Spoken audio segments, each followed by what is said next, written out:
नमस्कार। नमस्कार।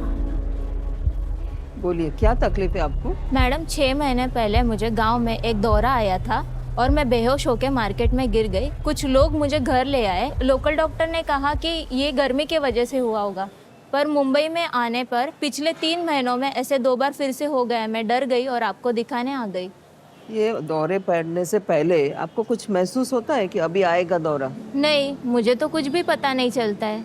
आपने देखा क्या? हाँ उसके? हाँ डॉक्टर, आप कुछ करके दिखा सकते हैं क्या होता वो है? ना क्या करती है, शुरू में उसका आंखें जो है वो राइट साइड पे जाती है, बाद में मुंह टेढ़ा हो जाता है राइट साइड में, बाद में दोनों हाथ पैर ऐसा जोर जोर से झटकती है, बाद में मुंह से छाग आता है और नीचे बेहोश गिर जाती है। अच्छा अच्छा। जबान कट जाती है? नहीं नहीं नहीं डॉक्टर, कपड़े में पेशाब हो गया? नहीं नहीं ऐसा नहीं? नहीं होता है। अच्छा। और हर समय यही होता है? सेम वैसे ही होता है उसको। तो मुझे लगता है आपको एपिलेप्सी की बीमारी है। एपिलेप्सी?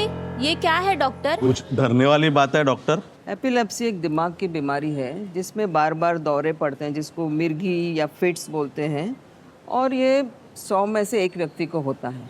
पर ये दौरे क्यों आने लगे मुझे? देखिए, इसमें हमारे दिमाग में एक इलेक्ट्रिक करंट यूजुअली रहता है। जब वो अचानक से बढ़ जाता है तब शॉर्ट सर्किट होता है, तब ये मिर्गी के दौरे पड़ते हैं। और उसके दरमियान जब ये बढ़ता है तब आप बेहोश हो सकते हो, या फिर आप आजू बाजू का ध्यान नहीं रहता है, आप कुछ गड़बड़ कर सकते हो, एबनॉर्मल बिहेवियर कर सकते हो। तो ये सब दौरे में हो सकता है। डॉक्टर, मुझे एपिलेप्सी क्यों हुआ है? इसके कई कारण हो सकते हैं। या तो आपके दिमाग में कुछ बचपन से जब जन्म हुआ तभी तकलीफ हुई हो, या कोई गांठ हो, इन्फेक्शन हो, या फिर कुछ एब्नॉर्मल सेल्स जैसे डिस्प्लाजिया बोलते हैं वो हो सकता है, या कभी कभी आनुवंशिक, मतलब घर में किसी को हो तो उसकी वजह से हो सकता तो मुझे किस कारण से हुआ ये? मेरे घर में किसी को भी ऐसे दौरे नहीं आते। है। जानने के लिए हमको कुछ टेस्ट करने पड़ेंगे आपके। एक जैसे मैंने बताया, जैसे हार्ट का कार्डियोग्राम, वैसे हम ब्रेन का एक ईईजी निकालेंगे जिसके आपकी इलेक्ट्रिक एक्टिविटी में क्या खराबी है वो पता चलेगा। दूसरा एक एमआरआई निकालेंगे दिमाग में, उसका आपका पूरा ब्रेन दिखेगा तो उसमें कुछ खराबी है वो पता चलेगा। वो दोनों टेस्ट के बाद पता कर सकते हैं कि आपको क्यों हुआ है। डॉक्टर साहब, इसका क्या इलाज है अब? अभी मैं आपको कुछ दवाई लिख के देती हूँ। आपको दवाई दिन में 2 बार खानी है। 60 से 70% लोगों को ये दवाई से कंट्रोल में आ जाता है। मगर कुछ चीज़ आपको ध्यान रखनी है, जैसे टाइम पे सोना है, उपवास नहीं करना है, और डिस्को लाइट वगैरह में नहीं जाना है, वीडियो गेम्स नहीं खेलना है, और दिन में 2 बार दवाई जरूर लेना है। डॉक्टर साहब, अगर फिर भी दोबारा उसको अगर ऐसा दौरा पड़ता है तो क्या उसको अस्पताल लाना है? नहीं, अक्सर क्या होता है, ये जब दौरा चालू होता है तो आपको उसके खुली जगह में ले जाना है, उसको लेफ्ट साइड करवट पे सुलाना है, और उसको कहीं पे मार ना लगे वो देखना है। ज़्यादा करके 1 या 1.5 मिनट में ये दौरा ख़त्म हो जाता है। उनको चप्पल, कांदा वगैरह वो सब सूंघाने की कोई ज़रूरत नहीं है, अपने आप बंद हो जाएगा।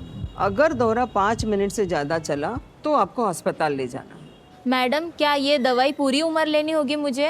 नहीं, ये दवाई जो अभी हमने चालू किया है, 2-3 साल तक अगर आपको कोई दूसरा दौरा नहीं पड़ा तो हम आपका एक ईईजी निकालेंगे। अगर वो नॉर्मल आया तो फिर धीरे धीरे दवाई कम करेंगे और बंद भी हो सकती है।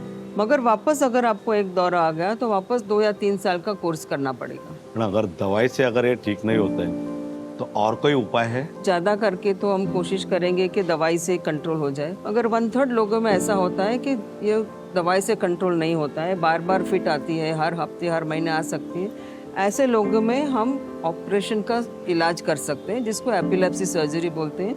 हमको दिमाग में एक भाग मिलता है जहाँ से ये पेस मेकर की तरह फिट्स चालू होती है, तो वो भाग को अगर हम निकाल दें तो हमेशा के लिए फिट जा सकती है। मगर उसके लिए पूरा 4-5 टेस्ट वगैरह करना पड़ता है। अभी आपको इसके बारे में सोचने की ज़रूरत नहीं है। अभी हम पूरी तरह आपका इलाज करने के पहले पूरा इन्वेस्टिगेशन करेंगे, दवाई से कोशिश करेंगे, और समय आने पर आपको ये बारे में ज़रूर बताएंगे। डॉक्टर साहब, गांव में ऐसा सुना है कि कोई ऊपर की हवा से, किसी के वशीकरण से ऐसे दौरे पड़ते हैं, ये क्या सच है क्या?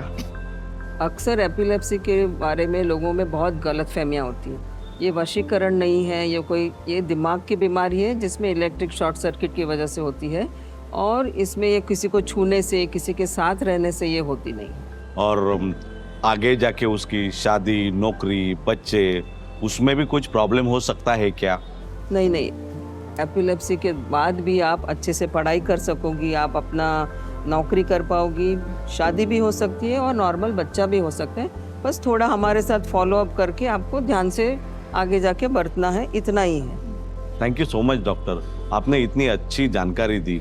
अभी हम दवाई लेने में कुछ भी लापरवाही नहीं करेंगे, दवाई बराबर टाइम टू टाइम ले लेंगे। अच्छा है, फिर शनिचर को आप रिपोर्ट लेके फॉलो अप को आ जाइए।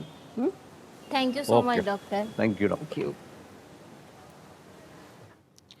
इनकी तरह आपको या आपके किसी जानने वाले को अगर एपिलेप्सी का बीमारी है तो उसके स्पेशलिस्ट के पास जाइए, सही निदान के लिए और दवाई का सही चुनाव के लिए, क्योंकि कई प्रकार की मिर्गियाँ होती है और उसके लिए अलग अलग प्रकार की दवाई चूज़ करना पड़ता है। एक जो होती है बच्चों में से पलक झपकते हैं, दिन में 30-40 बार होता है, जिसको एब्सेंट सीजर बोलते हैं। एक है ये मायोक्लोनिक जर्क्स जिसको बोलते हैं, जिसमें हाथ में जर्क आते हैं, हाथ से चीज गिर जाती है। एक फोकल अनअवेयर सीजर होती है जिसमें एकटक देखते हैं या फिर बड़बड़ करने लगते हैं, हाथ से कपड़े ठीक करते हैं, मुंह चबाते हैं, कई बार चलने लगते हैं, कई बार चिल्लाने लगते हैं। मगर ये जो प्रकार है 1 या 1.5 मिनट में ठीक हो जाता है, तो इसीलिए उसका निदान करना बहुत ज़रूरी है। निदान के बाद ज़्यादा करके 60 से 70% लोगों को दवाई से ठीक हो जाता है। मगर जिनको नहीं होता है उनके लिए एपिलेप्सी सर्जरी भी एक ऑप्शन है।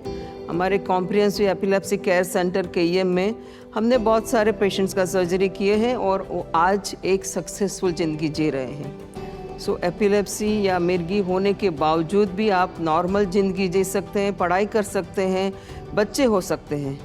सो मैं वही कहना चाहूँगी, एपिलेप्सी का सामना करिए, उसकी परछाइयों से बाहर आइए और आत्मविश्वास के साथ अपनी ज़िंदगी जिए।